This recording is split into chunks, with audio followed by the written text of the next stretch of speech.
Section 2.6 is titled Graphs of Rational Functions. So we're kind of shifting gears in this chapter from polynomial functions to rational functions. We're going to look at some properties of these functions. We'll look at, beginning with horizontal and vertical asymptotes. We'll talk a little bit about in behavior of the function using limits. We might also discuss a little bit about domain and range of these functions too. Well, first, a rational function. What is it? A rational function is one that is of the form, how about I use r of x equals n of x divided by d of x. A rational function is written as a fraction. N for numerator, d for denominator. They are generally, the numerator and denominator, they're polynomial functions of x.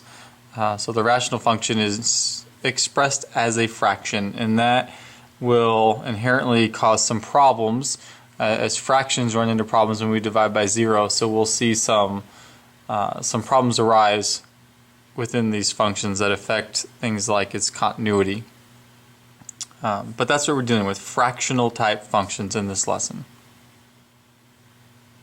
Now, the basic rational function or reciprocal function, as we've seen back in section 1.3 is one of our 12 basic functions, is just simply 1 over x.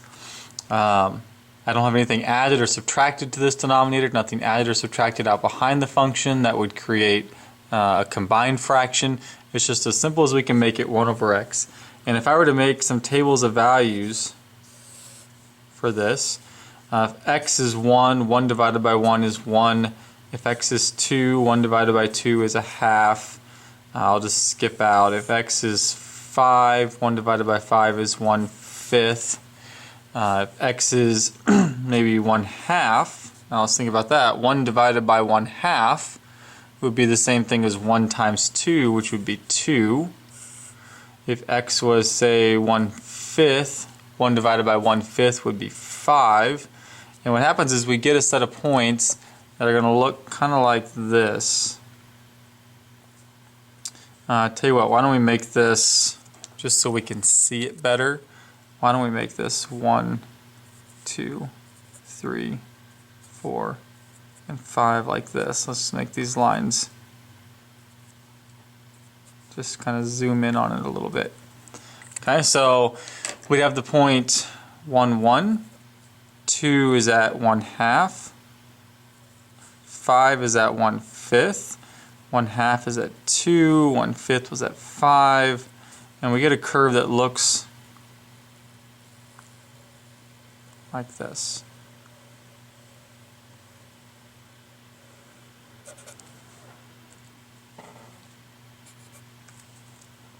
Okay. Now what about on the negative x side? What if we did some values that are negative? Negative 1. 1 over negative 1 is negative 1. Negative 2 would be negative 1/2. You kind of see how this is going. Negative 4, say, would be negative 1/4. If I chose some fractional values, negative 1/2 would be negative 2. Negative 1/4 would be negative 4. And we get the same sort of points, just plotted on the opposite side.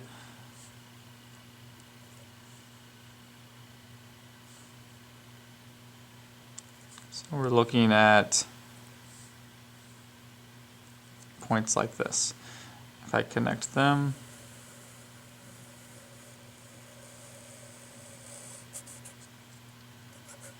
we get a graph like that. This is typically what a rational function looks like. You're going to have what we call asymptotes. Asymptotes, let's see if we can see this in red here. Asymptotes are like boundary lines. Okay, so you've got asymptotes. Again, they are boundary lines. They kind of restrict the movement of the graph.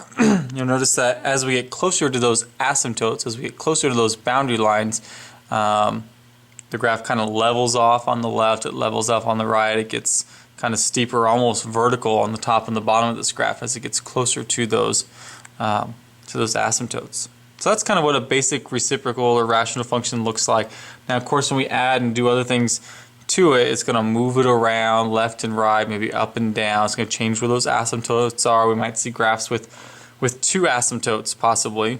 So we'll see a variety of different things that all kind of stem from this, kind of take its shape from this one right here. So first let's talk about these asymptotes. How do we find these asymptotes? Well, for the vertical asymptotes simply occur where the g of x equals 0. Okay, so for the vertical, we only look at the bottom of the fraction, and we just set it equal to 0 and solve for x. That's going to tell us where the vertical asymptotes are. Okay, so that's simple enough. We don't even consider the whole fraction. Just the bottom of the fraction will be good enough. For the horizontal asymptote, we look for one of three possible cases. And all of this is going to be centered on, focused on the largest power of x. Let's highlight here with another color. The largest power of x that we see on top and bottom of this fraction. Okay, so the n on top and the m on bottom. If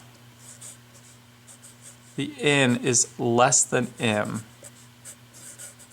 then the horizontal asymptote is the line y equals 0. Okay, simple enough. And that is, by the way, just so we're all clear, that's the x-axis. If the n is bigger than m, then there's no horizontal asymptote. Okay, so that's pretty easy.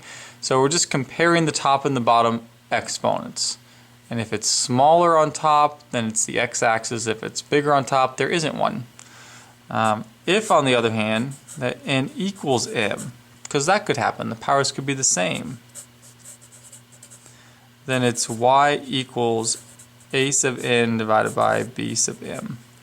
Basically, it's the ratio of leading coefficients.